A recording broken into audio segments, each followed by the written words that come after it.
l'endroit où vous trouvez. Évangile Solonga, votre émission, aujourd'hui commence à 15 heures et nous avons un invité de marque, quelqu'un qui est très bien connu dans la communauté congolaise et au-delà de notre pays. L'Évangile Solonga, où votre gouverne,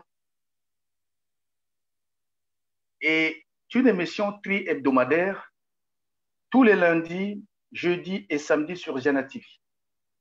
C'est une émission de type entretien qui consiste à inviter sur un plateau télé web une personnalité dont l'intention de la faire parler en direct sur un thème donné en relation avec l'actualité ou avec son domaine de compétence dans la simultanéité de l'être vu et de l'être entendu.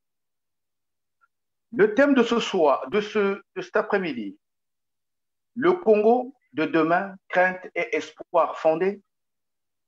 Nous avons comme invité, je vous l'ai dit, Monsieur le ministre Alain Atipo Akwala. Et durant 1 heure maximum, nous allons débattre autour des questions essentielles. Alors, il est précisément à ma montre 15h05. Nous allons nous entretenir avec notre invité. Très populaire dans le milieu jeune, il faut le reconnaître. On l'appelle 3A, vieux Alino, cerveau bleu. Mesdames, Mesdemoiselles et Messieurs, pour vous, je reçois Alain Akwala Atipo, ancien ministre de la République en charge des zones économiques spéciales, aujourd'hui membre permanent du Conseil national du dialogue, chargé de rechercher un consensus entre les forces vives de la nation, une mission noble que vous conduisez en équipe avec le ministre Mbéry. Bonjour, monsieur le ministre. Bonjour, cher ami Lionel Namba. Merci de me recevoir. Avec vous, il est partagé, monsieur le ministre. Avec vous, en ce jour, un entretien sur le Congo de demain, les craintes et les espoirs. Vous sentez-vous à l'aise dans cette vision mitigée du Congo? Le Congo, c'est mon pays qui se trouve au cœur, bien entendu, du bassin du Congo, sur le continent africain, un continent qui aujourd'hui est dans une centralité géostratégique assez sensible. Quand vous voyez ce qui se passe dans la bande sahélo-sahélienne, le terrorisme qui sévit, le Mali aujourd'hui qui devient un État gris, espérant qu'ils s'en sortiront, les effets ensuite sur le Nigeria, le Cameroun, ce qui se passe dans de la RDC et actuellement au niveau de l'Éthiopie, je me dis que le Congo est quand même loin de cette zone de turbulence, mais il faut prendre garde que nous ne soyons pas quelque part entraînés par ces mouvements qui ne sont pas anodins.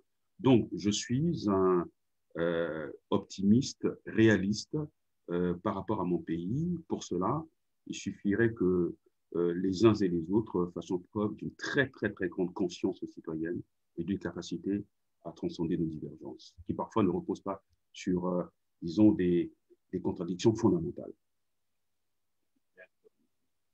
Alors, l'évangile selon Alain Akwala définit en ce jour votre vision personnelle du Congo, aux prises avec son passé, son présent et sans doute son avenir, son futur. Mais avant d'entrer dans le vif du sujet, de notre sujet, une question rituelle propre à cette émission, puisque on parle d'évangile. Quelle est votre vision évangélique attribuez-vous à votre propre personnalité entre ange, démon, ni ange, ni... Question rituelle. C'est une question assez originale. Mais avant de répondre à cette question, j'aimerais apporter une toute petite précision sur la présentation que vous avez faite de ma petite personne. Je ne suis pas membre du Conseil national du dialogue. Je ne suis pas membre de son secrétariat permanent. Ceux qui en sont membres et qui sont nommés justement par le président, il y a donc Mbéry Martin que vous avez cité, que je salue. Vous avez M. Basseila et M. Nono. Alors, moi, je ne suis que un modeste conseiller à la communication, chargé des relations publiques et diplomatiques du secrétaire permanent du Conseil national du dialogue, qui est donc M. Berry Martin. Une fonction où il peut me révoquer à n'importe quel moment. Donc, contrairement à ceux qui sont membres donc, de ce conseil. C'est important à dire qu'il n'y ait pas trop de confusion. Maintenant, est-ce que je suis un ange ou un démon ou je suis entre les deux? Moi, je dirais plutôt que à travers mes parents, donc je suis une créature de Dieu. Et donc, créature de Dieu qui vit selon les principes et les préceptes des 10 commandements de Dieu. Donc, je m'efforce à être proche des anges. Mais parfois, je peux aussi être un tout petit peu démon, parce que ça, c'est un peu l'état d'esprit de ceux qui ont vu le jour et qui ont grandi à Poto-Poto. Ah, merci, monsieur le ministre. Alors, je vais profiter, je vous fais. Par le passé, je faisais partie des gens qu'on appelle les détracteurs, ceux qui vous ont essayé un peu de détraquer à tort. Et avec l'évolution du temps, en ayant conscience que nul n'est parfait, j'ai tenu à faire un mea culpa. Et donc, séance tenante, je vous présente mes excuses les plus sincères Non, pour cher. avoir. Non, non, non, non, ça fait partie. C'est mon évangile là que je dis. Hein, ce que je dis nous concerne ma propre conscience, puisque j'ai dû pérorer sur des sujets pour lesquels je n'avais ni la queue, ni la tête. Alors, je pense que quand on veut contrer quelqu'un, il faut bien le connaître. Donc, moi, je me sens coupable d'avoir activé un mécanisme qui ne m'honorait pas, puisque à cette époque, j'ai pu prendre position sur des sujets que je ne maîtrisais pas. Alors, donc, c'est l'époque où j'étais porte-parole du gouvernement. Oui, l'époque où vous étiez porte-parole du gouvernement. L'époque où j'étais appelé ministre, à l'époque où je me faisais appeler ministre des démentis. Oui, voilà, exactement. Voilà, vous avez tout compris. Donc, notamment avec le site Mwinda. Exactement. Donc, n'ayons pas de problème personnel avec vous. Je tenais quand même à mettre au clair ce petit différent-là. Donc, c'est fait pour moi. Alors, votre portrait du Congo renvoie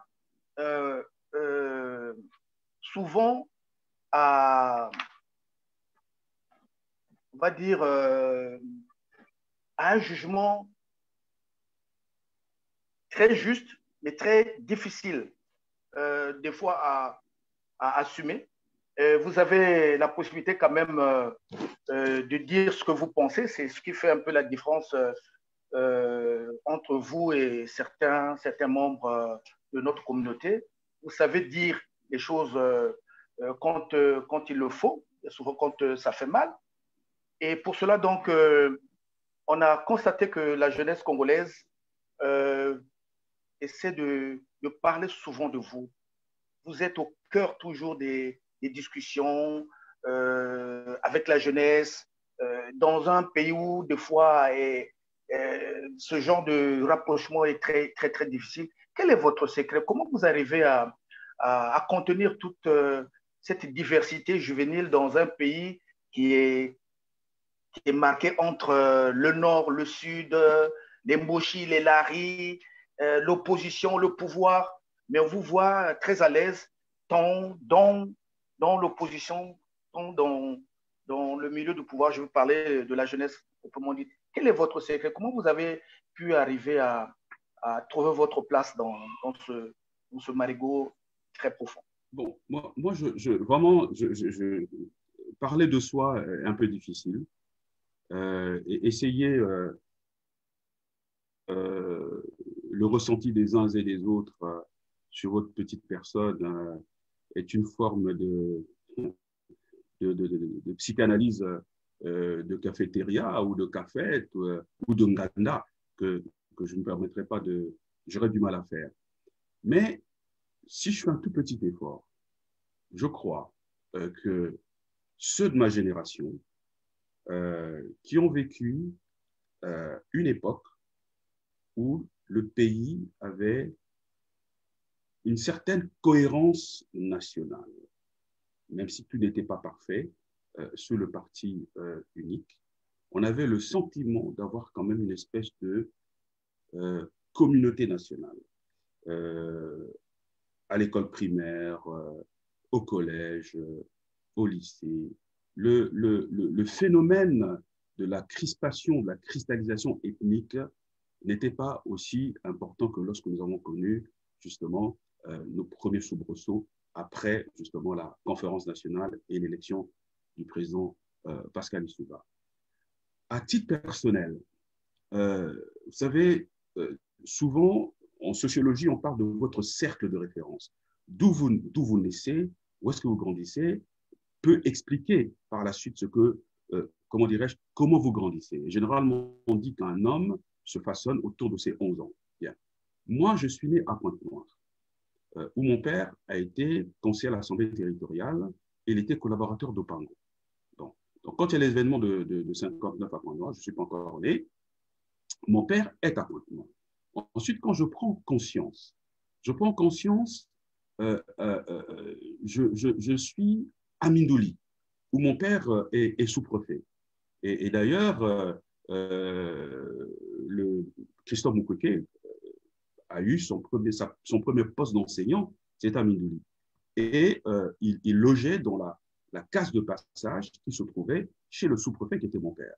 Et pendant les vacances, mon père confiait mes aînés, mes grands frères, à Christophe Mukwege, qui prenait la Micheline à l'époque avec eux, pour les emmener à Brazzaville, à la rue Mbaka, chez ma grand-mère. Ensuite, je vais à l'école à Mvouti. Vous voyez, donc, Mvouti, l'école primaire de Mvouti, c'est le lieu le plus important de ma vie. Parce que c'est là que j'ai pu accéder au savoir. Ce n'est pas Gamboma d'où viennent mes parents. Donc, je ne découvre pas Gamboma encore à cette époque-là. Ensuite, de Mvouti, nous nous retrouvons à Evo. Evo, Abala. Abala, Kinkala.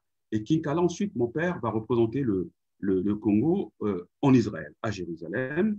Et je reviens, j'ai 13 ans, à Brazzaville, et je suis à Poto-Poto. Et vous savez comment on vit à Poto-Poto. Et donc, à cette époque-là, je peux vous dire quand même une chose, c'est que autour de mes 8-9 ans, je voyais Marien Ngouabi passer dans son véhicule, tout seul, une 404 bleue nuit, dans la rue Bakoukouya, où se trouve le bar Bouya. Et nous, tout gamins, dans la poussière, nous jouions aux billes, et on voit Ngouabi seul au volant de sa voiture, et nous courons aux côtés de sa voiture. Vous voyez? Donc, ce sont des choses qui vous marquent. À Evo, mon père est sous-préfet, il reçoit le président Massamba Deba. Donc, je suis à côté de mon père pour remettre, comme vous voyez, les gerbes de fleurs, etc. Donc, vous comprenez, ce sont des choses qui vous pénètrent inconsciemment. Et donc, notre vie, de 13 jusqu'à ce que je parte en France à Poto-Poto, c'est une vie qui est faite de foot, d'études, de sap, bon, un peu de musique. Vous voyez comment on vit. Et donc, il n'y avait pas de frontières à cette époque-là. Mes meilleurs copains de la seconde en terminale s'appelaient Dobi René, qui est encore en vie, Yeni Bagana, qui nous a quittés, Abraham Marcel Mayokoutou, qui vient de partir, de nous quitter donc en France, ami et frère de Marc Mapingou également, à qui également je rends hommage, paix à leurs âmes. Donc voilà grosso modo en fait ma vie. Et donc quand je reviens de France en fait, je rentre de France début 92 parce que après une carrière professionnelle en France où j'ai travaillé dans un cabinet qui faisait du redressement des entreprises en difficulté sur le plan commercial et marketing. Après, j'étais directeur commercial dans une usine textile où, de par ma fonction, j'étais le numéro 2 d'une usine de 150 personnes, où j'ai travaillé sur toute la grande distribution française, Auchan, Nouvelle Galerie, Mammouth, et ainsi de suite. Mais dans mon esprit, ceux de ma génération qui avaient quitté le Congo dans les années 80 ne partaient pas pour rester en Europe. On partait pour revenir. Voilà. Et donc, je suis revenu dans mon pays à la faveur de la conférence nationale, où lorsque moi qui ai fait des études pour être cadre d'entreprise et in fine créateur d'entreprise, il y avait quelque chose qui me taraudait l'esprit, c'était la présence de la sécurité d'État où il y avait ce qu'on appelle la division économique de la sécurité d'État. J'étais traumatisé, je vais vous le dire, par le fait que ma défunte mère, Pauline, qui était couturière, quand on rentre de Jérusalem, mon père tombe gravement malade. Donc, vous savez, quand vous avez le pilier de la famille tombe malade, souvent, c'est la femme qui prend le relais. Et donc, ma mère était couturière. Et elle fait connaissance avec un magasin de l'armée et on lui passe des commandes pour des tenues d'enfants. Au lieu qu'elle fasse de la confection pièce par pièce, elle savait qu'elle avait un chiffre d'affaires garanti. À chaque rentrée scolaire, elle pouvait coudre 500 tenues scolaires pour des élèves du CP1, CP2, etc. et livrer au magasin de l'armée et on lui donnait une sorte de bon. Et puis après, elle était payée d'un seul coup et pouvait se faire à l'époque 400, 500 000 francs. Mais est-ce que vous savez que ma mère, à un moment donné, a été convoquée à la sécurité d'État pour qu'elle justifie? Où trouve-t-elle les fonds pour faire cela? Et donc, dans ma tête, j'ai été marqué par ça. Et moi qui voulais devenir chef d'entreprise, c'était quelque chose qui constituait un blocus. Et lorsque la conférence nationale, je n'ai pas participé à la conférence nationale, lorsque elle se tient et que toutes ces mesures-là, au nom justement de la démocratisation du pays, ont été levées, ça m'a donné de l'énergie pour revenir au pays. Donc, quand vous avez vécu un passé comme le mien et qu'ensuite vous êtes ensuite en responsabilité grâce au président Denis Sassou Nguesso, mais il est difficile que vous reniez qui vous êtes. Comprenez? Et puis, je pense aussi que cette espèce de visibilité sociale est liée au fait que je crois que c'est pour la première fois, entre guillemets, dans l'histoire, je crois, de la nomination des membres du gouvernement dans notre pays, qu'on ait pu pêcher quelqu'un qui est de la génération 59-60, qui a vécu à Poto-Poto, un Brazzavillois, dont les aînés connaissent, les plus jeunes connaissent, les gens de la génération de mes parents me connaissent, ceux de ma grand-mère me connaissent, et puis bon, je suis plus ou moins resté un peu moi-même. Pourquoi? Parce que dès le départ, quand vous êtes nommé, ça, ce sont les petits du quartier hein, qui disent ah, Vialino, au comme ministre, ce qu'on change italien, je vais au débléo, aux ongles à quartier, bon. Donc, quand vous avez ce genre de rappel, hein, bon, mais ça correspond à ce que vous êtes. Donc, quelque part, ça paraît un peu, allez, iconoclaste, pour ne pas dire hors de l'ordinaire, mais pour moi, c'est mon existence. Si bien que tout en étant en fonction, bon, il m'arrivait de passer sur l'avenue des beaux-parents, de voir mes potes en train de boire une bière, je m'arrêtais, et puis bon, je les dépannais, et puis je continuais. Bon, ce qui fait que, je dois vous dire honnêtement, je me suis fait, comment dirais-je, pas mal redresser les bretelles, pas hiérarchie, comme on dit. Bon, et vous savez que notre pays, c'est un pays où on fait beaucoup de fiches. Bon, et le président aussi, ça se trouve, a reçu pas mal de fiches dans ce sens-là. Où on dit, bon, voilà, il est en train de dévaloriser la fonction ministérielle. Bon, réaction, je crois, du président Sassou. Bon, vous savez comment il parle? Bon, laissez-le, il est comme ça, laissez-le. Bon, bref. Donc, pour moi, c'est le creuset dans lequel j'ai évolué. Vous savez, vous allez à Mongali, parce qu'il y a Orlus Mabélé de Ndimola Lokole. Je salue en passant mon ami frère Timora. Timora qui se disait, pourquoi il a pris le surnom de Timora? Parce qu'à l'époque, il y avait un insecticide qui s'appelait Timor. Là où Timor passe, l'insecte trépasse. Il avait dit, lui, Timora. Là où Timora passe, le taureau trépasse. Bon, vous comprenez? C'est ça ma vie. Comment voulez-vous que je puisse échapper à cela? C'est pas possible. Bon, il y a un concert de Ndimola, d'Orlus Mabélé, Baran, Mafka Charel, etc. Ça, c'est mon quartier, Bouyaba. Mais il faut quand même ça, bien s'habiller. Alors, vous savez que vous avez un copain qui a un blazer bleu pétrole là-bas du côté de Bakomo. Vous faites quoi? Vous allez le voir à 6 heures du matin pendant qu'il dort. Hein? Et là, vous frappez. Il dit, ah non, non, ngongwani, ngongwani. Hein? Il dit, non, Zuna. Blazer. En tout temps, tu sais que tu as un pantalon gris anthracite quelque part. et puis une chaussure basse. Donc, voilà comment on dit la trilogie des couleurs. Donc, de toi-même, tu constitues ta tenue avant le concert. Et quand tu vas au concert, eh bien, c'est la danse Oya Sox, avec une rivalité avec Zimbabwe de plateau des 15 ans, avec Dr. Liman, qu'on a retrouvé quelques années après dans le film Black Micmac, vous comprenez? Mais il s'appelait Ringo Starr, avec bon, Jean-Jacques Bayonne, etc., qui est aujourd'hui député, je crois, à Pointe-Noire. Vous voyez, quand on a vécu, c'est le vieux Ngoma Marant que Bisso a chanté.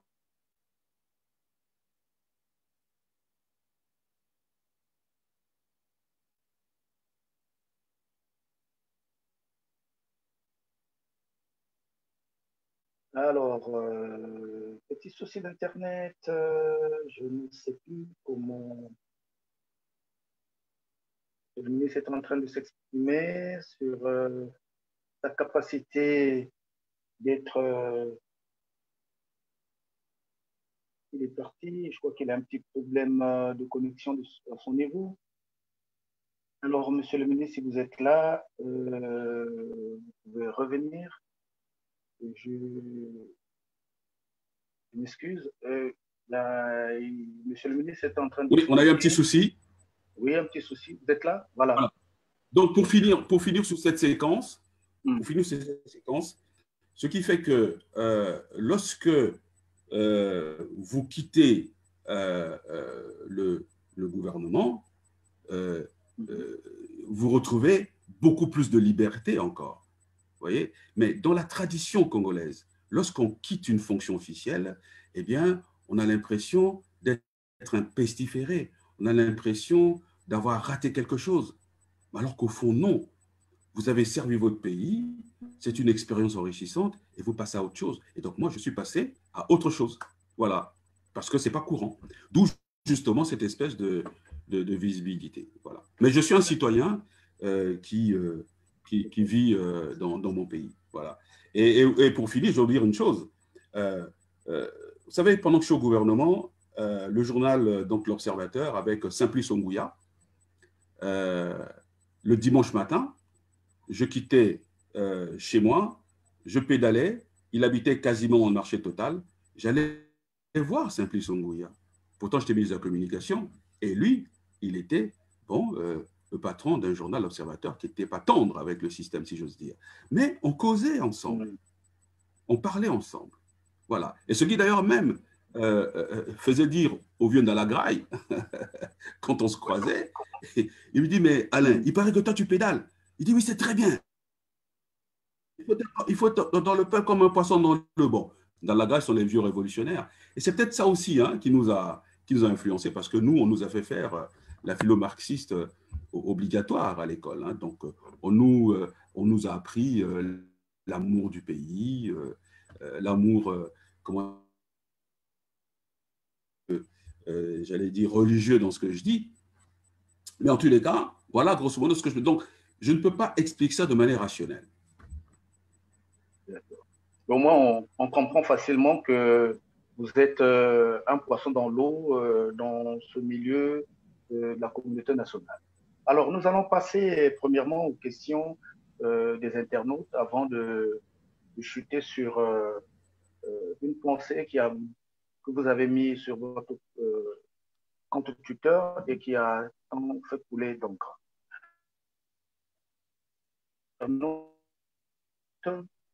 Le Congo de demain, crainte et espoir, quels sont selon vous, d'un côté les craintes et de l'autre les espoirs?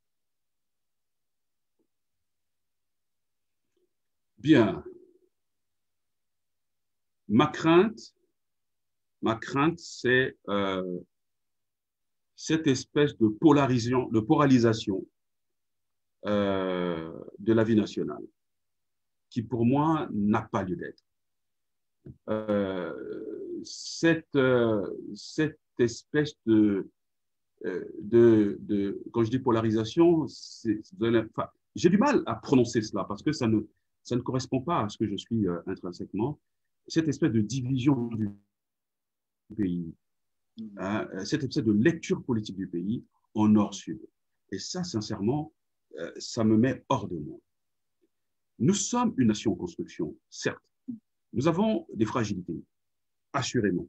Nous avons commis des fautes lourdes et graves depuis Yulu, Opango, Massamba Deba, Marengwabi, Yombi Opango, Denis Sassou Nguesso, Lissouba. Mais qui ne commet pas d'erreur? Toute nation se construit sur la base d'un certain nombre d'erreurs. Mais ce que les générations qui suivent doivent faire, c'est regarder le bilan. Ce que nous pouvons retenir comme étant à l'actif de tous ces aînés qui nous ont précédés et ce que nous pouvons considérer comme étant le passif de tous ces aînés qui nous ont précédés. Nous appuyer sur l'actif et faire en sorte qu'on gomme, qu'on efface le passif. Parce que nous-mêmes, nous aurons également nos actes que nous poserons et il y aura aussi un passif et un actif. Et une nation se construit, chers frères, mais sur plusieurs générations.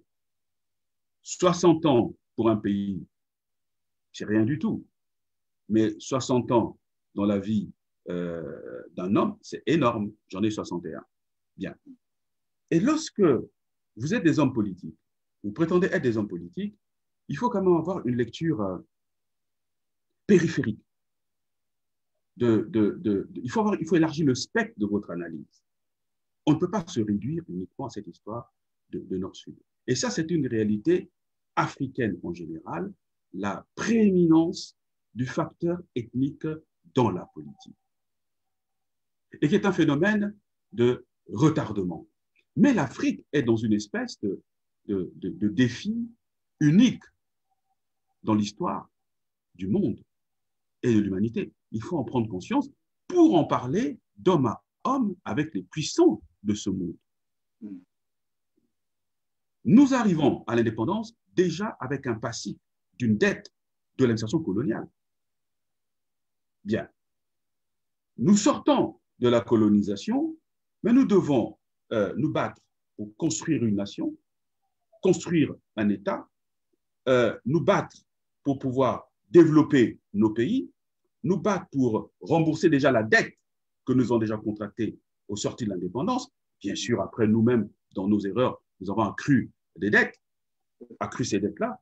Nous devons nous battre pour le développement économique et social du pays, sans pour autant que nous soyons dans la situation des grands pays de ce monde qui se sont construits économiquement en ayant, si vous voulez, eh bien, des colonies.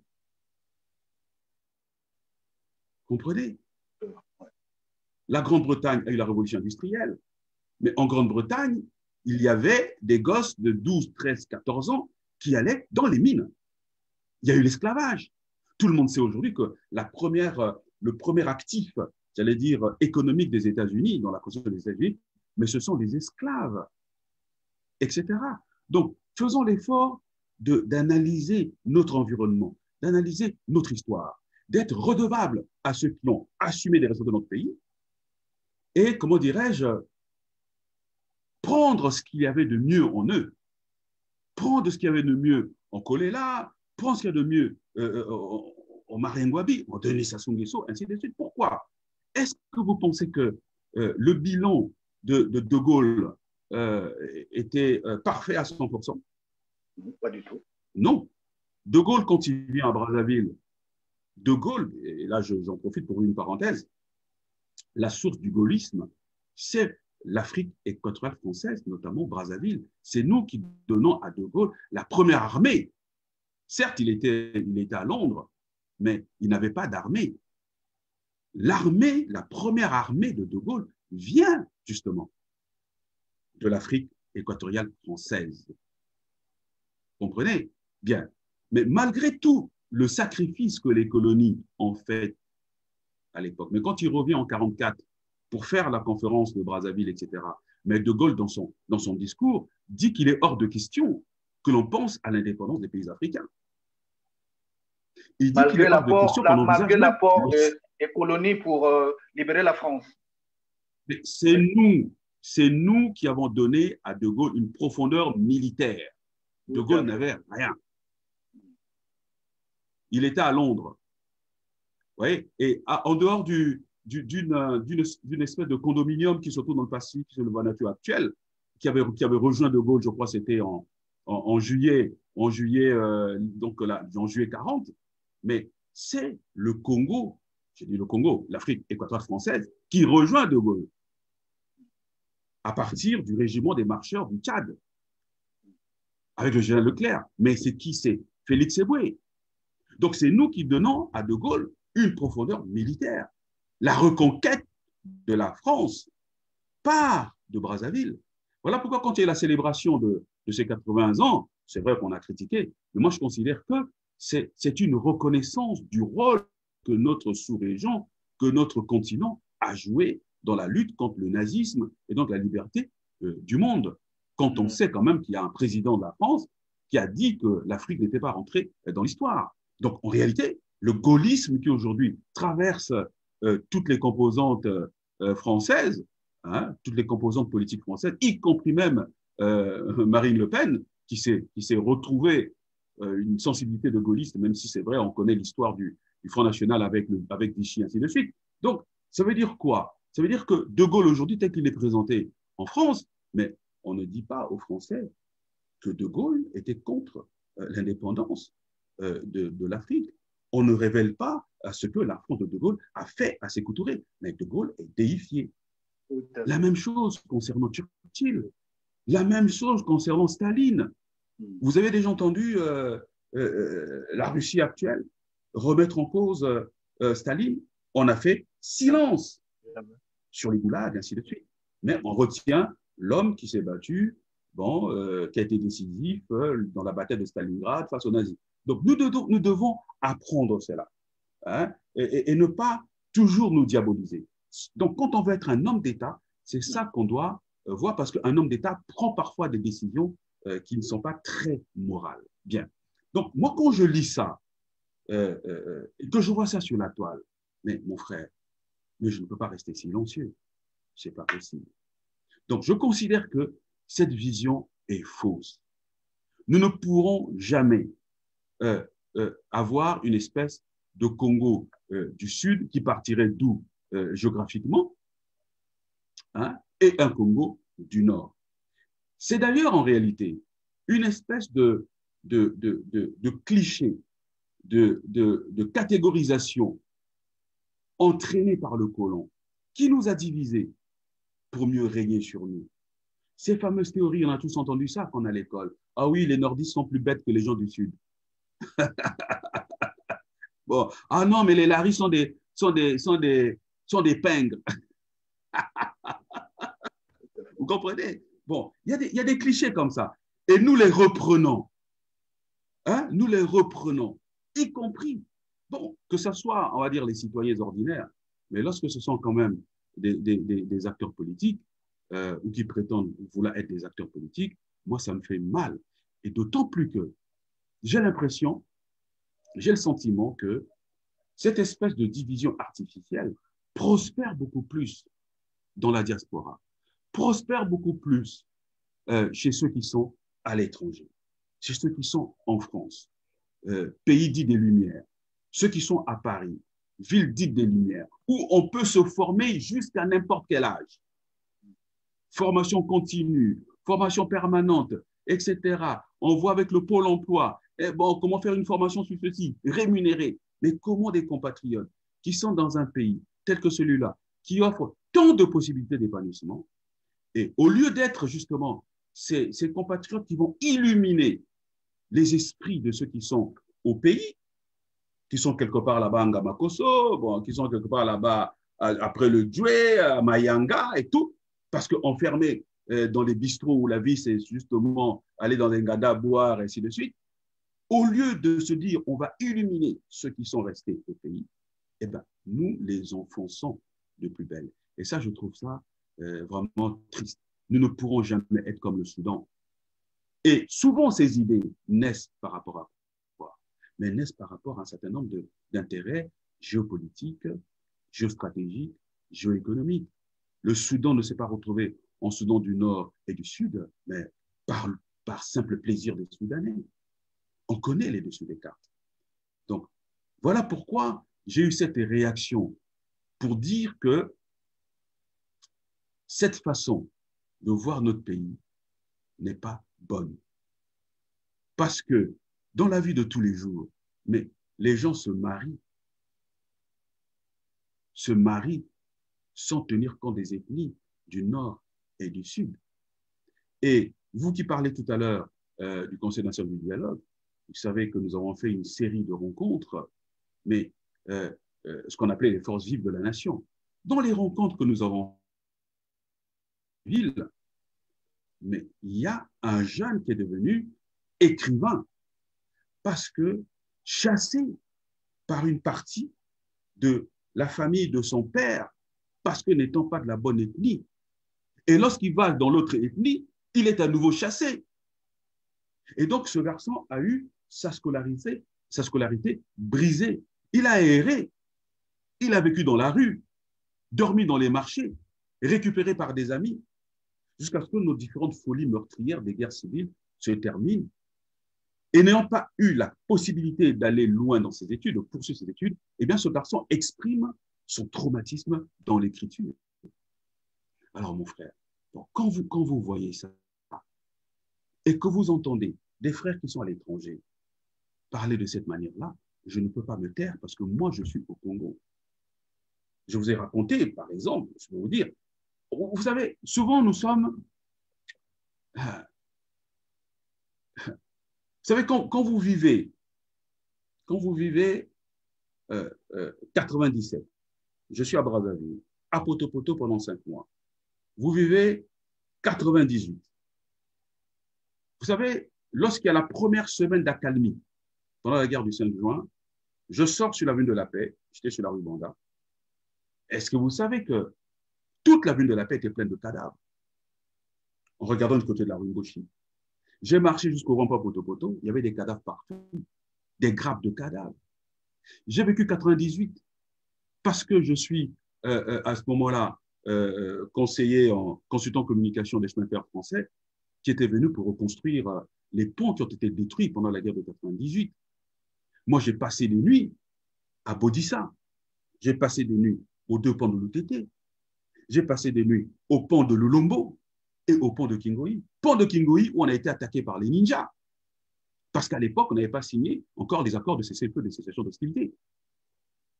Comprenez? Et quand je parle avec...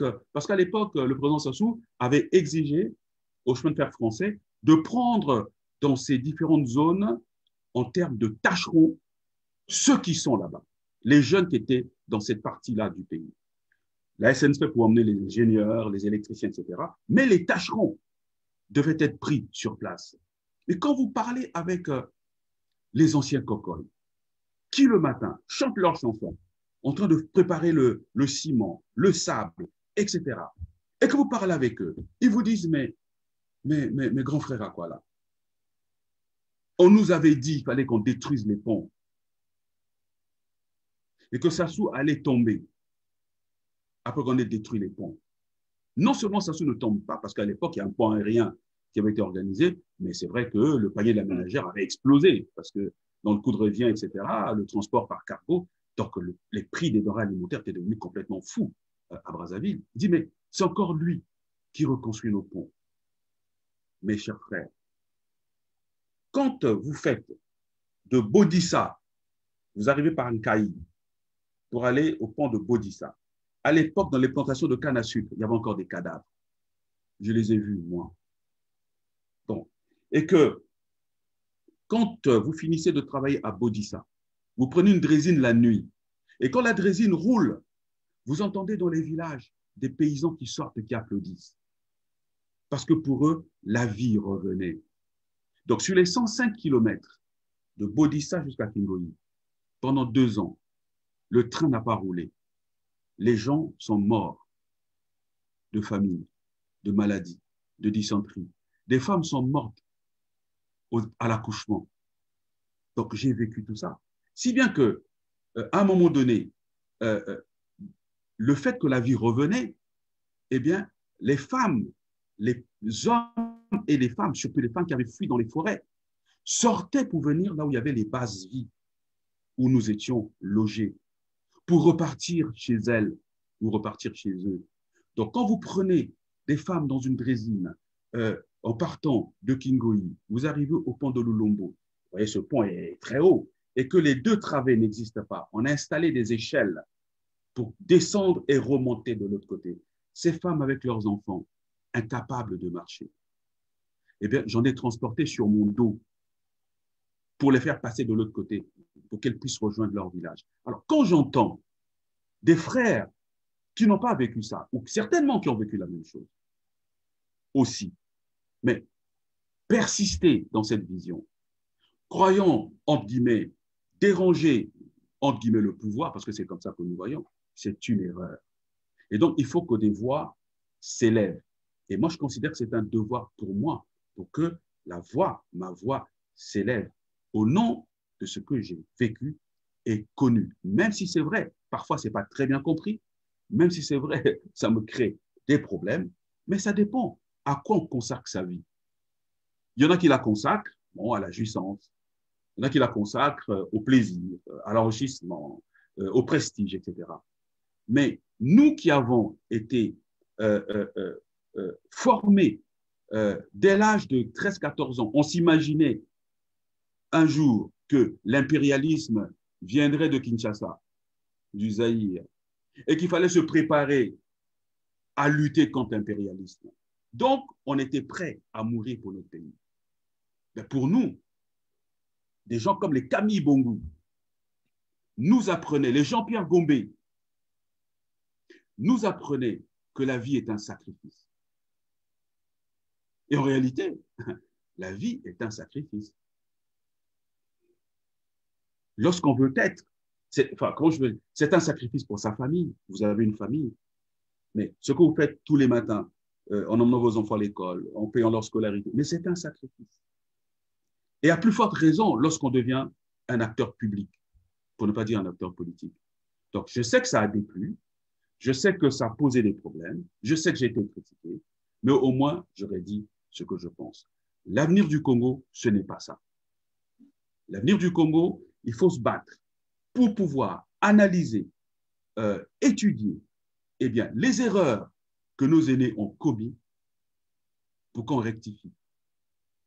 Parce que nous-mêmes, nous en commettons déjà. Et pour que les générations à venir comprennent qu'un pays, une nation se construit strate par strate, étape par étape. Mais il y a une chose qui est essentielle, c'est la liberté de conscience, la liberté d'expression, permettre à chacun eh ben, de dire ce qu'il pense. Voilà. Donc, si j'ai bien compris, dans la logique de ce que vous dites là, ne pas que je perds le fil de ma question, dans la logique de ce que vous dites là, en tablant sur l'exemple que la France porte sur le général de Gaulle qui a un côté. Mais même François Mitterrand, François Mitterrand n'a pas été un ange. Tout à fait. Tous les dirigeants du monde ne sont pas des anges. Donc, ramener au niveau congolais, vous voyez dans cette logique, vous ne devez pas être bien à l'aise de voir, par exemple, la caricature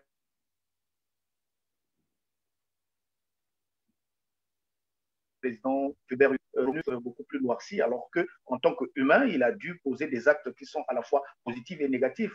Mais malheureusement, à ce qu'on sache aujourd'hui. Est-ce que vous pouvez reprendre, parce qu'on a été interrompu, est-ce que vous pouvez reprendre la question? Je vous ai pas entendu. Je disais, dans la logique où vous avez parlé du général de Gaulle, mis en lumière par la France, en cachant un peu le côté sombre. Alors, ramenons au niveau congolais. Donc, dans cette même logique-là, vous devez être mal à l'aise que l'histoire même du premier président du Congo, le peuple indépendant, entre guillemets, le président Fulbert Youlou, ne soit connu de la plupart des Congolais que dans un contexte assez négatif où on le peint comme étant celui qui a tout volé. Est-ce que dans votre façon dans votre raisonnement, vous appelez aussi à pouvoir réparer ce passé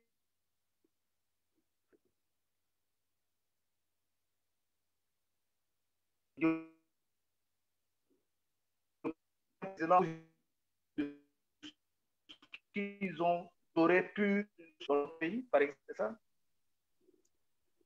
Bien. Vous m'entendez? Est-ce que vous m'entendez? Oui, très bien. Bien. Ouais, parce que Très bien, je vous entends très bien. vous êtes figé sur l'image. Alors, en ce qui concerne le président Youlou, vous savez, j'ai l'âge de 4 ans.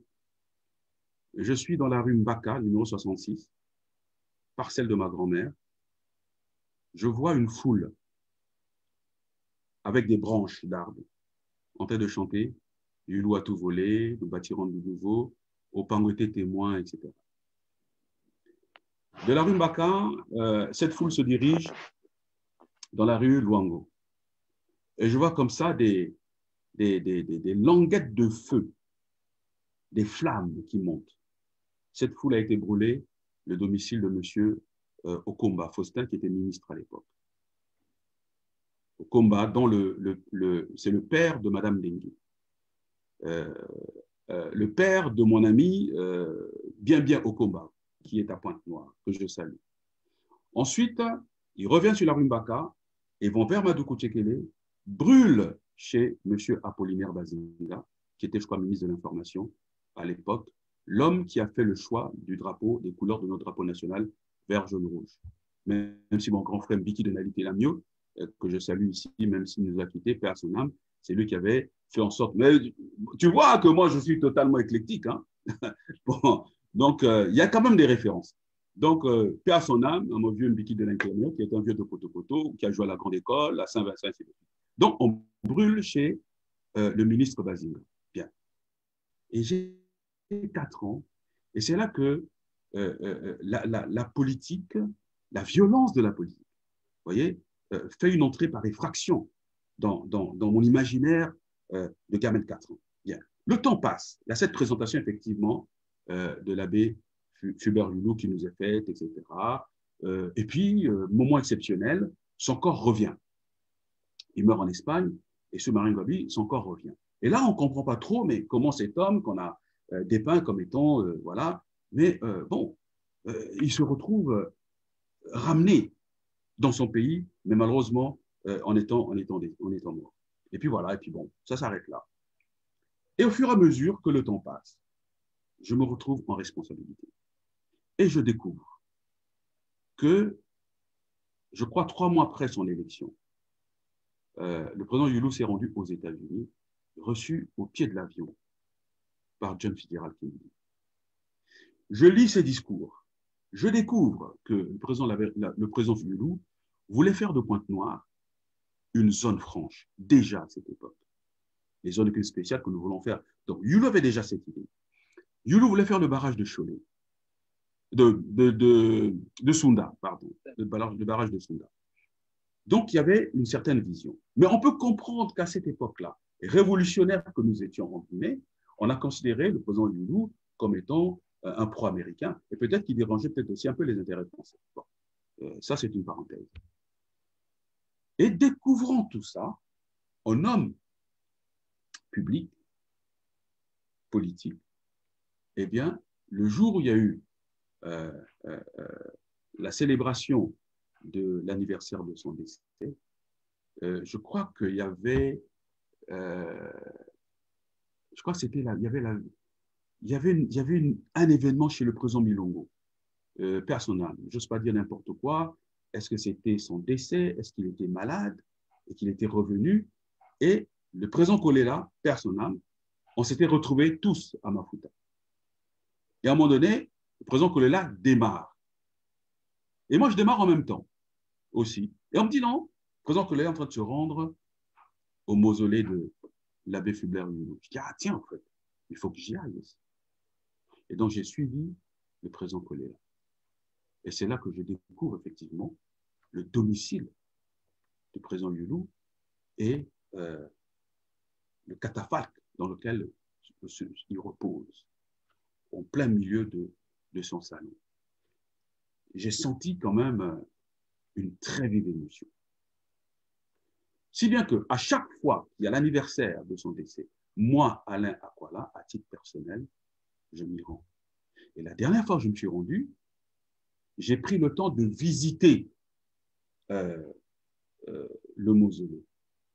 Et j'ai vu une fresque, donc c'est même une photo de Kimpavita brûlée. J'ai vu Simon Kimbangu. J'ai vu, je crois, Botambongo. J'ai vu, je me dis, mais qu'est-ce que tout cela représente? Qu'est-ce que tout ceci incarne? À la fois sur le plan politique, mais aussi sur le plan, j'allais dire, spirituel. Pourquoi toutes ces figures se retrouvent là? Est-ce que cette lutte pour du royaume du Congo contre la présence portugaise, dont on retrouve peut-être quelque part l'esprit dans le département du Poul, mais très mal analysé, utilisé, que l'on ramène uniquement à une sorte de syncrétisme religieux, justement, est en réalité les racines d'une lutte panafricaine. Et pourquoi je le dis? Parce que je vous ai parlé de la Rumbaka, numéro 66. Mais lorsque le kimbanguisme était interdit sous la colonisation, parce que Simon Kimbangu prédisait l'indépendance. Donc Simon Kimbangu était dans une espèce de théologie de la libération du peuple noir. Mais ceux qui étaient les adeptes du kimbanguisme priaient de façon clandestine. Et l'endroit où on priait clandestinement, eh c'était dans la parcelle de ma grand-mère, à la Rumbaka. Eh oui, moi j'accède, entre guillemets, à la crainte de Dieu à travers le kimbanguisme. Vous voyez, c'est ma grand-mère kimbanguiste, ma mère kimbanguiste, ma tante kimbanguiste. Mais pourtant, nous sommes de Gamboma, entre guillemets, nous sommes des Gongoulous. Donc, il y avait une dimension, je crois, panafricaine de cette lutte. Et si bien que lorsque je crois que le premier temple a été offert dans la rue Zandé, à Mungali, je crois que c'est M. Ngoma Mayassi, je crois, qui est un richissime commerçant, qui a construit ce temple-là. Et on allait prier là-bas. Et on faisait la Nsinsani pour qu'on construise le temple du plateau, les 15 heures. Et à l'époque, c'était sablonneux. On allait là-bas à pied. Et après, du plateau des 15 heures, il fallait faire le Nsinsani pour qu'on construise également à Kinshasa. Et donc, je crois que nous avons un effort à faire pour comprendre qui nous sommes, d'où nous venons, quelle est notre histoire. Et c'est en cela, je vais peut-être faire un petit saut, c'est en cela que, c'est cette vision en réalité que Martin Berry, sous la houlette du chef de l'État, a du dialogue national. Il y a plusieurs dimensions. Dans 40 ans, le Congo aura 100 ans. Qui sommes-nous? D'où venons-nous? Où allons-nous? Pourquoi toutes ces erreurs? Ce n'est pas simplement se retrouver pour discuter sur la gouvernance électorale, parce que l'élection présidentielle arrive et tout le monde fait la surenchère. Non. Pour Martin Berry, sous la houlette du président, c'était comment analyser notre passé. Et voilà pourquoi nous avons, en quelque sorte, planché sur, par exemple, un sociologue qui est avec nous dans le secrétariat, dans la cellule communication du Conseil national du dialogue, sur la diplomatie traditionnelle. Comment nous résolvions nos conflits? Parce que nous savons, en dehors justement des guerres que nous avons menées contre l'envahisseur, mais les ethnies au Congo ne se sont jamais affrontées, ne se sont jamais battues. Jusqu'en 59, on se mariait par rapport à un certain nombre de villages, etc. on avait l'importance des lignages. Quand on avait des conflits entre nous, mais il y avait toujours le Mbongi, le Kanza, etc. Même lorsqu'une personne avait été, comment dirais-je, découverte ou taxée de sorcier, mais on résolvait ça au niveau du Kanza, du Mbongi. Mais la violence ethnique ou interethnique, comme dans tous les pays africains, arrive lorsqu'il y a le facteur politique qui mène à l'accession, entre guillemets, à la responsabilité publique. Mais animé par qui? Animé par les acteurs politiques. Et qui se replient sur leur base ethnique. C'est en cela que je dis, on pouvait comprendre ça dans les années 59, parce que c'est une espèce d'organisation, de structuration coloniale ou organisée par le colon, mais en 92 et au XXIe siècle, que des acteurs politiques considèrent leur base ethnique comme étant le substrat sur lequel ils vont construire une espèce de carrière politique, leur destin politique. Je dis non. Donc, vous n'avez pas d'ambition pour le pays. Vous êtes des rentiers de la politique. Et voilà pourquoi, malheureusement, nous avons encore des partis qui ont des configurations ethniques. Et ça, je l'ai découvert en rentrant de France en 92, lorsqu'il y avait l'élection de 92. Dans le débat, vous entendiez quand même les gens dire non, le MCDI, c'est le Poul, le RDPS, c'est le Quilou, bon, l'UPADS, c'est le Miri, la Bonzala et les Koumou, et que les trois régions ensemble, eh bien, le président Lissouba passe au premier tour. J'ai des amis qui battaient campagne dans ce sens-là. Et moi, arrivant de France, je me dis, mais comment vous pouvez faire de cela un argument politique? Mais je me trompais. Et c'est tout ça qui nous ont mis dans tous les travers sanglants que nous avons connus. Vous voyez? Mais c'est une réalité africaine. Vous voyez ce qui se passe actuellement en Côte d'Ivoire, par exemple. Vous voyez? Et à ce sujet, je finirai par un petit exemple pour que je me fasse peut-être mieux comprendre. Nous avons tous vu comment est-ce que, après l'élection du président Lissouba, la fameuse fusillade du CCF, l'émergence d'un certain nombre de milices, le président Kolela avait son port du côté de la main bleue. Ouais. Le port classique n'avait plus du tout de comment dirais-je, de trafic. Et moi, à l'époque, j'ai un contrat Banque mondiale au comité de privatisation, et donc où je travaille avec Mireille Lissouba, que je salue entre parenthèses. Mais j'entendais les analyses à la fois macro et microéconomiques qu'on faisait avec les gens du Fonds monétaire et de la Banque mondiale, parce qu'on était dans un processus de privatisation qui intégrait en fait le premier programme d'ajustement structurel, non, renforcé, voilà, que le président avait signé.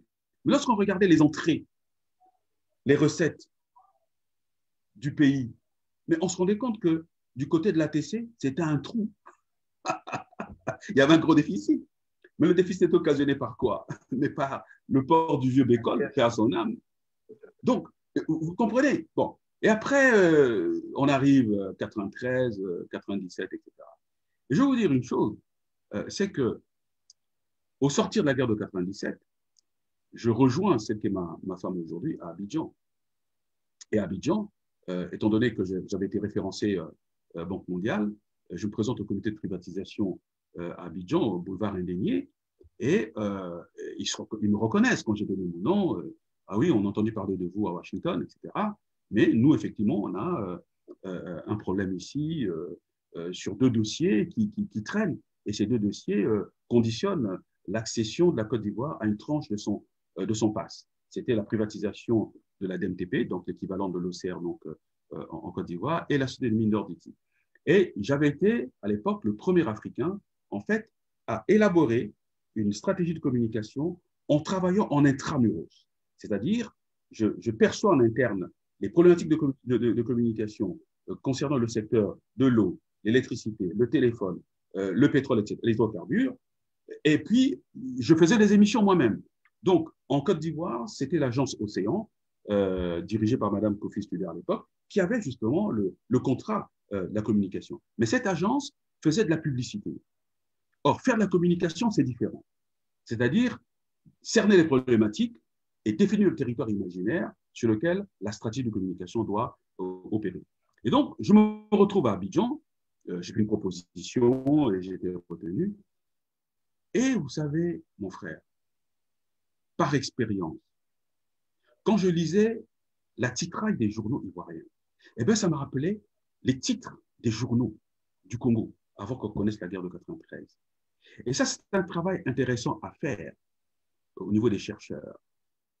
Voir toutes les archives, la rumeur, tous les journaux qui sortaient à l'époque par rapport justement à cette liberté démocratique que nous venons d'acquérir. Je suis sûr que si les chercheurs arrivent à faire une étude, je dirais même anthropologique, de notre vie politique nationale, on découvrirait que à travers les titres des journaux et les articles, en fait, nous nous préparions déjà psychologiquement à un clash, à un affrontement interethnique, sans le savoir.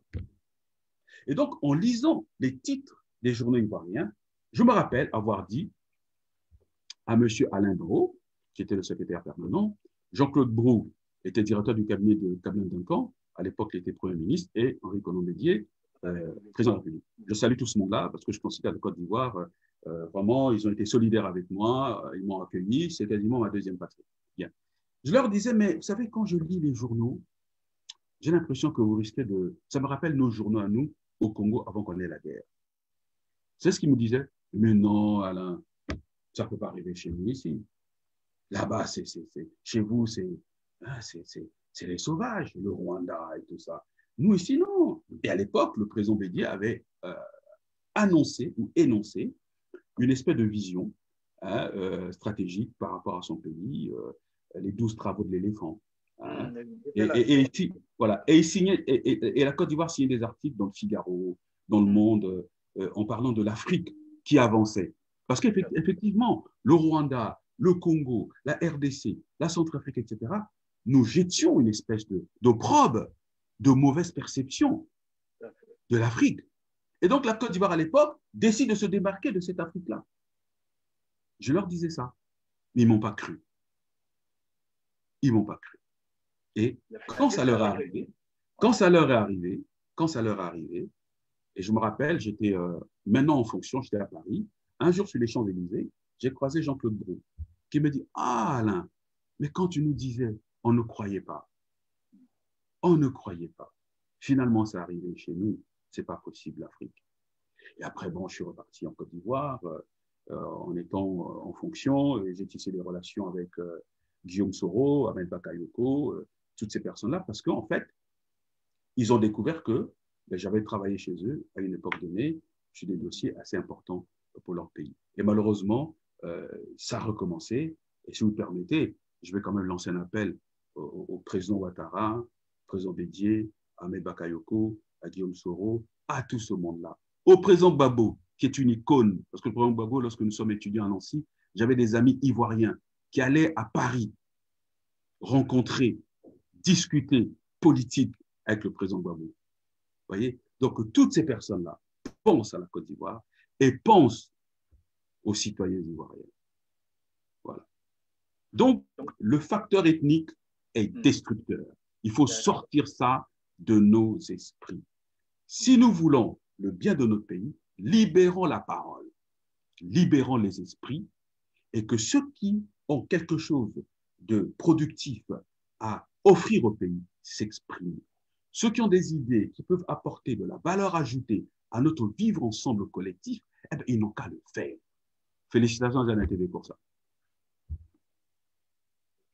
Donc, tout part sur la trame de l'histoire même du pays qu'il faut agencer, coordonner, de façon que tout le monde, quand je dis tout le monde, c'est-à-dire que la nation se reconnaisse, oui. En évitant surtout la diabolisation, parce que là, j'avais juste parlé de Fulbert Youlou, mais on sait aussi que Massamba Daba l'a été, Marien Ngouabou aussi l'a été, Joachim Yombi l'a été, Sassou aussi, Sassou 1, quand il part, il a été, Lissouba l'a été. Donc, je crois que là, vous venez de toucher sur un élément très important sur lequel il faut peut-être faire très attention. Toutes nos craintes Oui, sont là. Parce que si ce oui. n'est pas, si c'est pas résolu, on serait peut-être forcément à le revivre.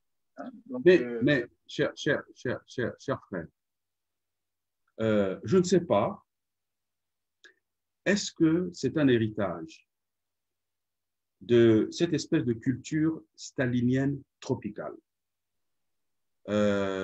instaurée par le parti unique au nom du centralisme démocratique, où pour accéder à une fonction supérieure, il fallait organiser des coups contre les autres. D'où ces coups d'État, d'où à l'époque les trappes, des inventions, et on arrêtait les gens comme ça.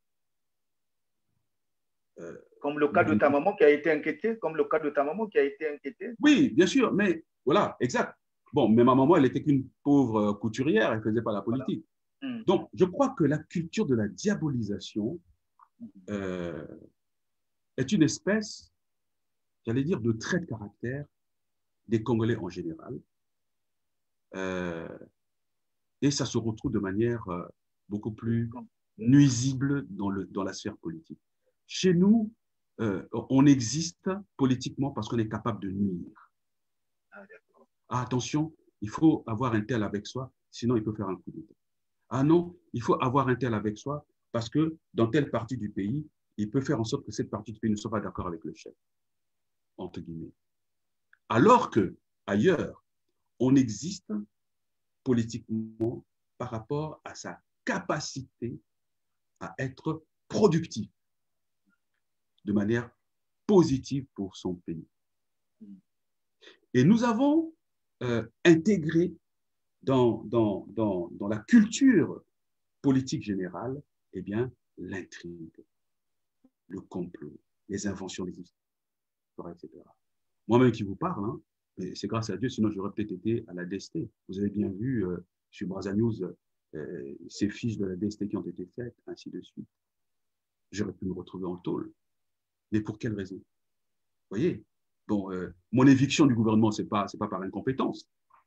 Bon, voilà. Mais ça, c'est de l'histoire ancienne. Mais imaginez que, bon, ayant découvert plus ou moins ceux qui ont été à la base de cette espèce de construction que l'on a faite, mais ça s'appellerait à nouveau eh bien, des contentieux que notre génération va devoir gérer avec d'autres. Vous comprenez? Heureusement que, bon, on a mon apotal, hein, esprit fair play va, j'ai pas de problème. Vous voyez? Et ça, je vais donner une révélation. Je vais faire une révélation, justement, à propos de ces contradictions qui deviennent des contentieux politiques. Bon, on n'a pas l'habitude dans notre pays de voir des hommes qui ont occupé des fonctions témoigner d'un certain nombre de choses qui ont marqué leur vie politique. Et il faut que ça arrive aussi, parce que quand vous parlez, on dit non, ils révèlent des secrets. Non, ce ne sont pas des secrets. Si ça peut illustrer le propos, si ça peut permettre aux autres comment dirais-je, de grandir quelque part dans leur réflexion, il faut le faire. En 2006, je rentre de Mulhouse, où j'étais assisté à l'enterrement de Jean Hélène. Jean Hélène, qui est un ami, paix à son âme, journaliste des RFI, qui a été abattu en Côte d'Ivoire. Donc, je suis à Mulhouse, il y a Madame Patricia Ballman, je crois, il y a Monsieur de Bonnecorse, ainsi de suite. Donc, je finis cette cérémonie, il y a quelques messages pour le président, je reviens à Brazzaville et je rejoins le président à ONU. Bon. Je rends compte, etc. Et puis à un moment donné, le président me dit, j'ai reçu un coup de fil du président Bush. À l'époque, il est président de l'Union africaine. Je dois aller le rencontrer aux États-Unis. Mais les fonds vautours qui pilotent un certain nombre d'ONG voudront pourrir ce séjour, quitte même à faire que le président Bush ne me reçoive pas.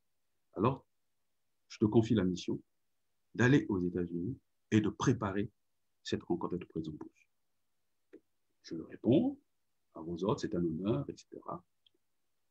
Et au moment où j'arrive à Oyo, c'est la période où le président Kolela est de retour à Brazzaville. Quand j'arrive à Oyo, le président Kolela décolle d'Oyo avec Mampouya, Parfait, etc., qui sont des frères. Je les salue aussi. Et pour moi, c'était un fait politique majeur. Et donc, je me retrouvais aux États-Unis, face aux membres du Congrès américain, face à Jeddah Fraser, qui à l'époque était sous-secrétaire d'État chargé des questions africaines. Mais Kolela est de retour au Congo. Forcément, on me posera la question. Et donc, il faudrait quand même que je puisse avoir une réponse.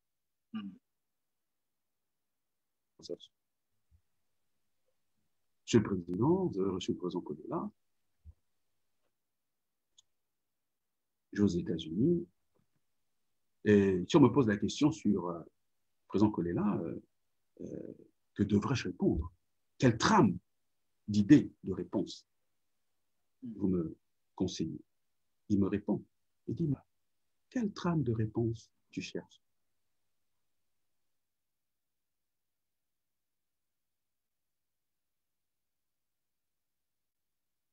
Allô, allô, allô, allô, allô, allô. Allô.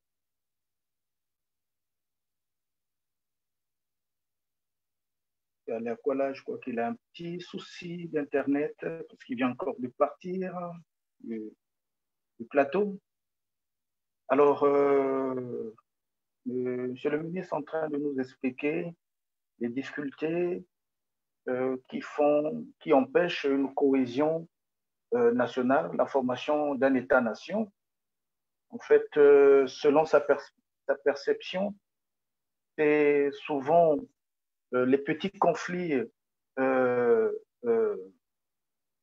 au quotidien qui se ramènent en politique en font des sujets qui divisent. Et ce sont là, en tout cas, autant de mots que nous devons corriger si nous aimerions construire dans la paix et dans l'unité. Je suis là, je suis là. Comme un instant commun. OK. Vous m'entendez? Alors, vous pouvez continuer. Oui, je vous entends très bien. Je vous entends très bien. Alors, et donc, à ce moment-là, le président me dit, quelle trame de réponse tu cherches à quoi là? Mais vous, là, si vous ne prenez pas conscience que c'est vous, c'est votre génération qui est la relève, et que nous, on ne règle pas nos contentieux avant que de partir,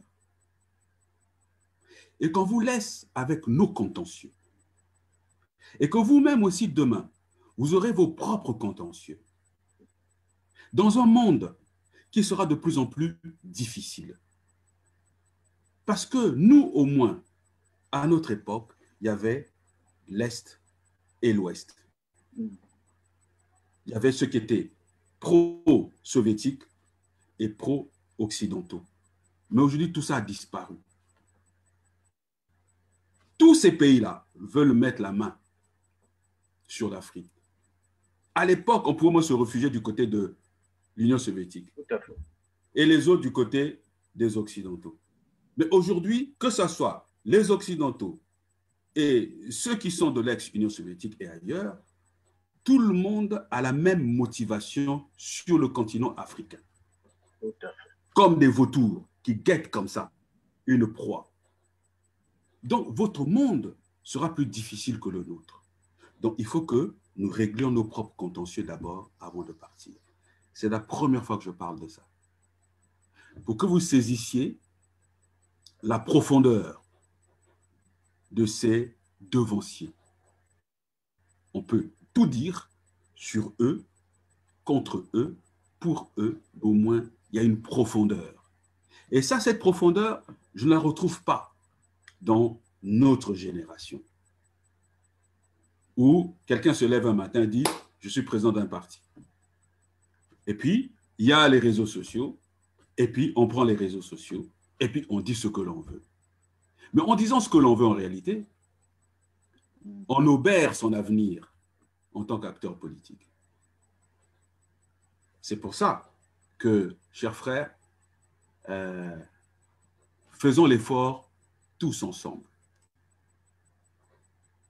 Parce que il suffit d'un rien pour que tout s'écroule. La Côte d'Ivoire, ils sont revenus au dialogue. Ils sont revenus au dialogue. Donc, regardons ce qui se passe autour de nous et tirons les leçons par rapport à ça. Tout à fait. Donc, le président Youlou, le président Massamba Deba, le président Gwabi, le président Yombi, Lissouba, Sassou, des acteurs politiques tels que les Tister, tels que les Noumazalaï, tels que Ndalagraï qui est encore en vie, tels que Camille Bongo, tels que les Kunzu, toutes ces personnes en réalité constituent notre capital politique et qui est extraordinairement riche. Parce que si vous faites l'effort de voir tous ces aînés, non pas en termes ethniques, hein, en termes d'affinité et de sensibilité ethnique, si vous les voyez tous, d'abord comme des Congolais qui ont quelque part tenté d'apporter ce qu'ils ont voulu au pays, avec des erreurs, des fautes, ainsi de suite, mais c'est une richesse inouïe. Mais c'est pour ça que moi, je me considère comme étant, j'allais dire, parmi ceux qui peuvent se réclamer comme étant les héritiers de toutes ces personnes-là. Je dois prendre position pour ou contre, ce n'est pas possible. Tout à fait. Voilà. Et puis, il faut savoir... Oui, je vous écoute. Je vous écoute. Est-ce que ce que vous dites là est très intéressant à comprendre, que en fait, les Congolais, dans leur majorité, ont tendance à ethniciser ces personnalités, de sorte qu'on laisse de friche ce qu'ils peuvent apporter de positif dans la cohésion d'une vraie nation. Et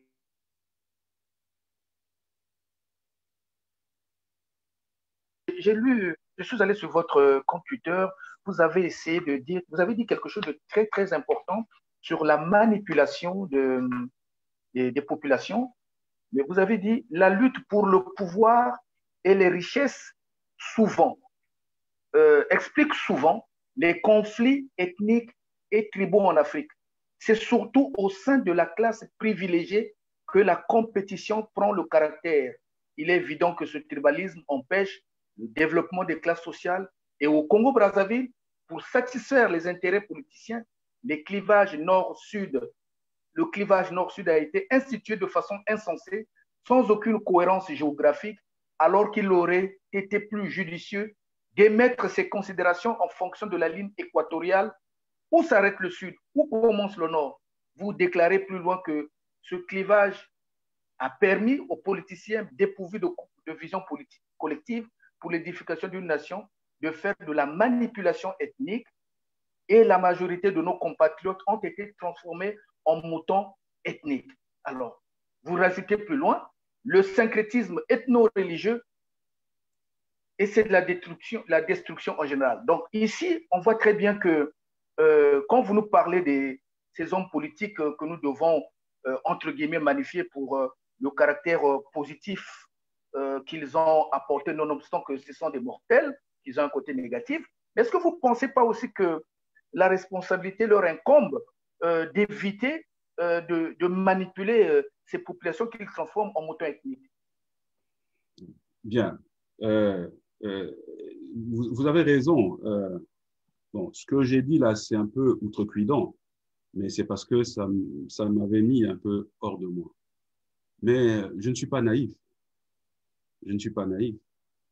Je suis pas naïf parce que quand vous analysez un peu l'histoire récente de notre pays, notamment après la conférence nationale, la manière dont le jeu politique s'est construit, c'est organisé, c'est ordonné, eh bien, il y en a qui, visiblement, ne peuvent pas exister si, justement, ils ne mettent pas en avant ces aspects ethniques. Donc, c'est tout le défi que nous devons relever pour les décennies à venir, pour éviter que notre pays puisse disparaître. Je n'absous pas la classe politique. Moi-même, je suis, en guillemets, dans cette classe politique. Donc, je ne suis qu'un petit morpion, une petite fourmi. Vous comprenez? Donc, c'est un défi. Et j'étais enclin à croire que la lumière aurait pu venir de l'extérieur. Vous savez, nous, quand on était à Nancy, bon, il y avait la Société des étudiants congolais, etc. À un moment donné, c'est vrai, il y avait ce discours politique, la clique, Sassou Nguesso, etc. À un moment donné, j'ai dit aux aînés qui étaient là-bas, qui dirigeaient justement l'AEC, je leur ai dit, vous savez, vous voulez aller demain assumer les responsabilités dans le pays.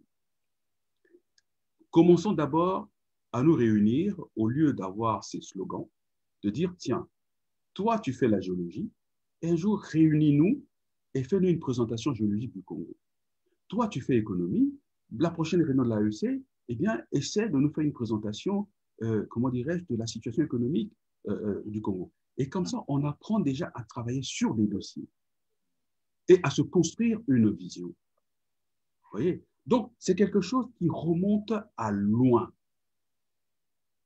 Mais si on ne transcende pas ça, nos enfants risqueront de ne pas avoir un pays.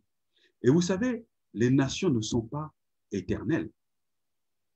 Qui sait ce que sera le Congo dans 100 ans?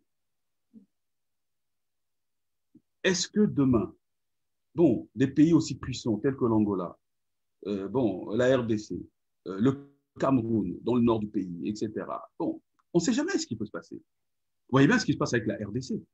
Le fait que la RDC soit une espèce de trou noir comme ça au cœur de l'Afrique centrale, on voit bien que c'est un pays qui se bat pour redevenir un vrai monstre qui ne soit plus un monstre au pied d'argile. Et ce qui va faire que nous survivons au XXe siècle ou pas, ce sera la place qu'occupera les acteurs politiques, adeptes, chantres de la manipulation, et j'assume le mot, ethnique, pour nous entraîner dans une espèce de moutonnerie ethnique, parce qu'effectivement, ils n'ont pas de projet collectif pour le pays. Et que justement, la dimension économique apparaît parce que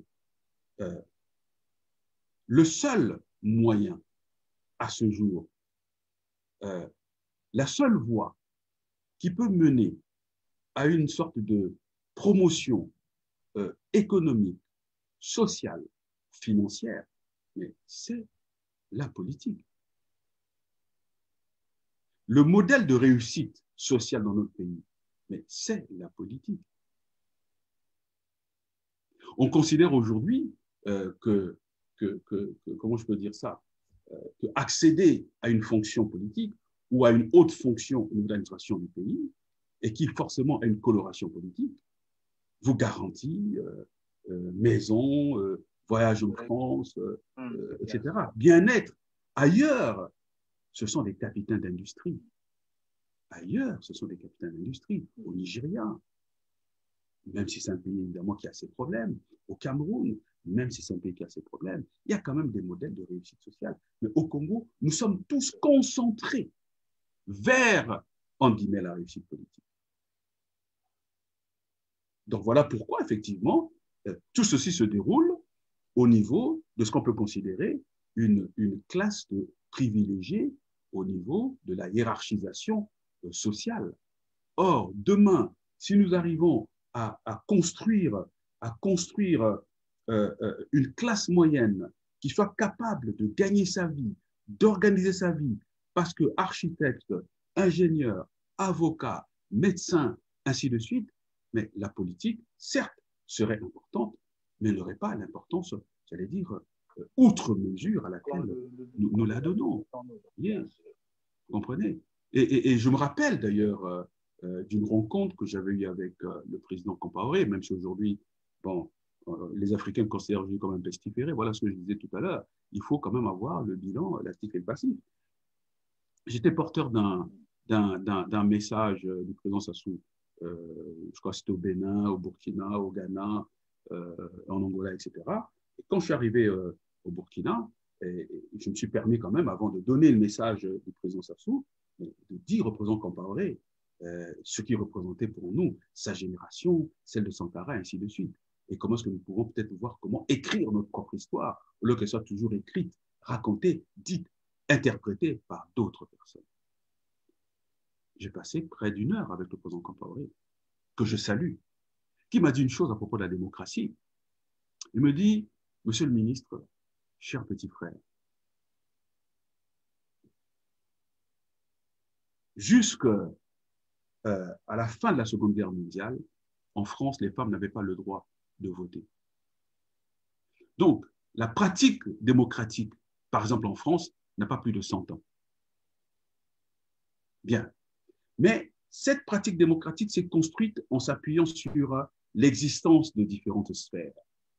Sphère économique, sphère des hauts fonctionnaires, sphère des industriels, etc. Et donc, à partir de là, quand on veut faire la démocratie repose sur une offre politique. Or, nous, en Afrique, nous avons une structure sociale totalement villageoise où les appartenances ethniques priment sur tout le reste, parce que c'est à partir de là qu'on vit une certaine solidarité. C'est à partir de là qu'on se sent un peu en sécurité, parce que l'État-nation n'existe pas. Et lorsque on nous demande de faire justement la démocratie dans ce contexte-là, c'est extrêmement difficile. Voilà. Donc, c'est une réflexion.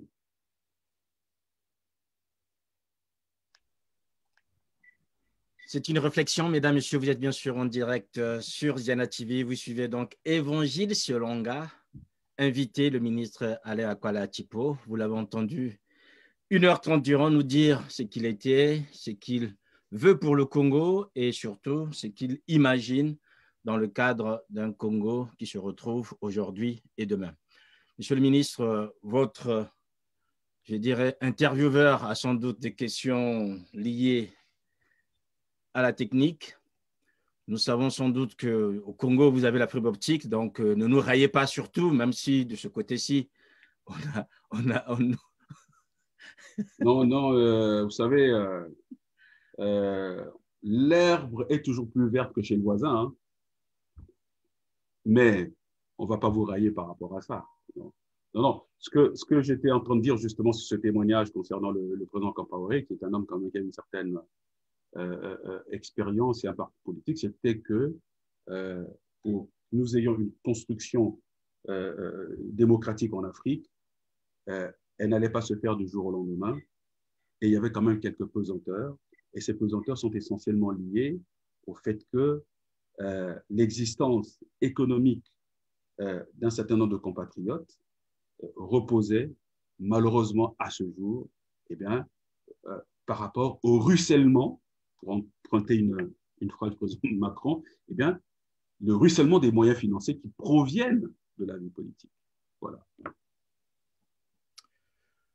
Voilà, je pense que ça va être un peu compliqué de récupérer Lionel Ngamba. Je ne sais pas, très souvent à la fin de cet échange, il demande toujours que l'invité puisse s'adresser à la communauté nationale, donc au peuple congolais, au président de la République et à la diaspora. Alors, vous savez, je n'ai pas de message particulier. Hein.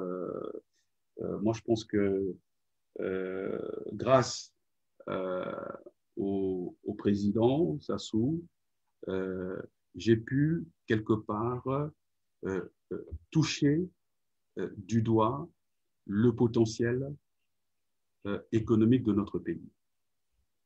Et ce potentiel économique me permet d'être optimiste pour notre pays. Ce potentiel économique a été analysé par Peter Mandelson, qui a été commissaire européen, ami de Tony Blair, par Paul Romer, qui a eu le Nobel d'économie en 2018, qui est venu dans ce pays dans les années 2011, avant que nous commencions les études justement sur le potentiel économique du Congo.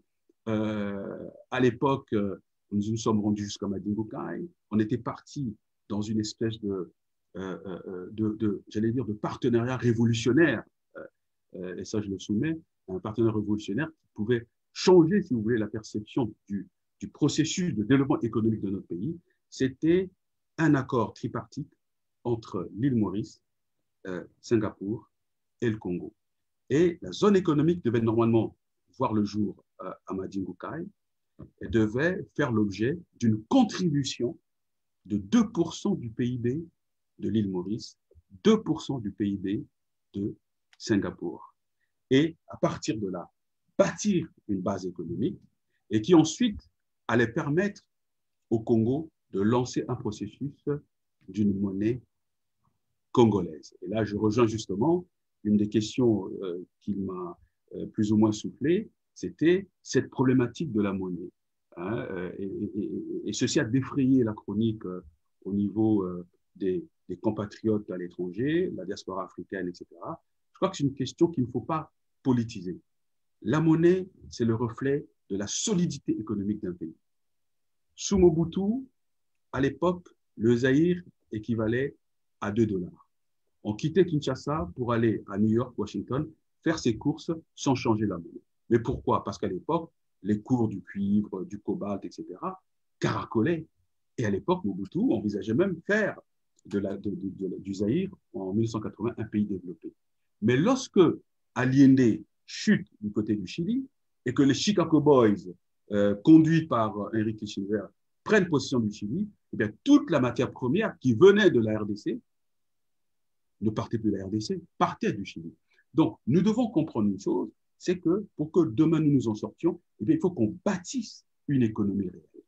Et cette économie réelle, c'est une économie diversifiée. Cette économie réelle, c'est une économie qui ne soit pas une économie de rente où nous exportons nos matières premières. Et cette économie de rente, en réalité, entraîne une culture de la paresse, de la corruption, etc. Il faut que demain, nous réussissions effectivement à pouvoir transformer toutes nos filières industrielles dans notre pays et sur le continent.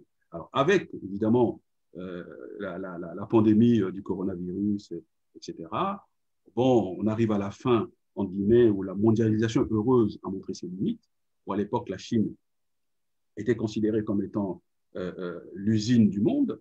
Bon, tout le monde aujourd'hui au niveau de l'Occident est en train de parler de la relocalisation, etc. Donc, nous devons essayer de réfléchir par rapport au fait que nous concevions notre économie hier à travers une mondialisation itinérante, c'est-à-dire que vous avez un produit qui peut être fabriqué ici, ensuite dans un autre pays. Cette fragmentation de la valeur ajoutée n'est plus possible. Alors, réfléchissons par rapport à notre propre sous-région, comment nous pouvons faire en sorte que pour ce 21e siècle, nous sommes capables de définir un cheminement économique. Et pour moi, ce cheminement économique, évidemment, je ne suis pas celui qui a véritablement eu cette idée, mais ce sont des analyses économiques qui ont déjà existé. C'est d'abord lancer la construction d'un canal du Congo.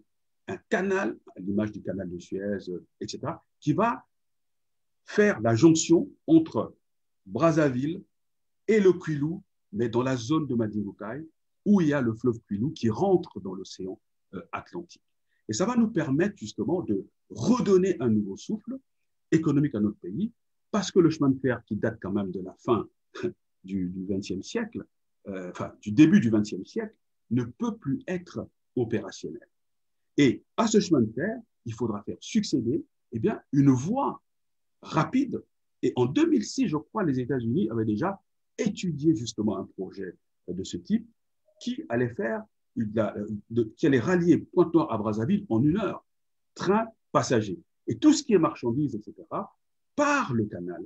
Et ce canal va pouvoir faire en sorte que nous retrouvions d'une manière, si vous voulez, beaucoup plus efficace, notre avantage concurrentiel au niveau de la sous-région, où le port de Pointe-Noire est aujourd'hui, comment dirais-je, talonné par le port de Kribi au Cameroun. Ils veulent en faire un port en eau profonde, talonné par le port de Banana en RDC, où on fait également un port en eau profonde, auquel on devra adosser une zone économique spéciale. Donc, voilà grosso modo les idées que je peux émettre et autour desquelles, en fait, les compatriotes peuvent réfléchir. Je n'ai pas de message particulier à envoyer, si ce n'est que j'étais heureux de vous retrouver. Merci. Alors, Lionel Gamba, j'ai posé la question traditionnelle à la fin de chaque émission au ministre Akwala, en sachant qu'il puisse s'adresser au président de la République, au peuple congolais, à la diaspora. Donc, vous êtes arrivé au moment où il faisait son adresse, voilà, notamment aux Congolais et aux compatriotes qui l'entendent aujourd'hui. Donc, c'était la question de la fin, à moins que vous ayez un dernier mot de Lionel Gamba. Oui, mais le dernier mot que j'aimerais lui poser, en fait c'était une question qui était aussi essentielle. On va le rentrer dans la partie du dernier mot qu'il doit prononcer. Il a bien fait une bonne lecture de la situation du Congo actuellement en ce qui concerne les craintes que nous avons et les espoirs que nous pouvons avoir. Mais est-ce que dans la globalité, dans la résolution globale de la situation, il est question de solder notre passé? Et si oui, le Conseil national du dialogue dont il est conseiller de son secrétaire général a-t-il pour objectif aussi de pacifier tous ces différends qu'il venait de mettre en... Oui, oui. Sur ce plan, je peux vous dire que l'une des missions que le président a confiée au CND, c'est de regarder de fond en comble, tout ce qui peut constituer des goulots d'étranglement au plan économique, culturel, historique, ethnologique, psychologique, etc., qui freinent l'évolution de notre pays. Voilà, c'est tout ce que je peux dire. Et s'il y a un message, particulier au président, que j'appelle Vieux Denis, c'est de lui dire d'ouvrir ses bras à tous ses fils et filles de la diaspora, qu'il ouvre ses bras à tout le monde. Et je sais qu'il est capable de le faire, et il le fera. D'autant plus que nous allons vers des échéances assez importantes. Et lui, il doit être dans une posture de préparation de son héritage politique, qui est déjà considérable.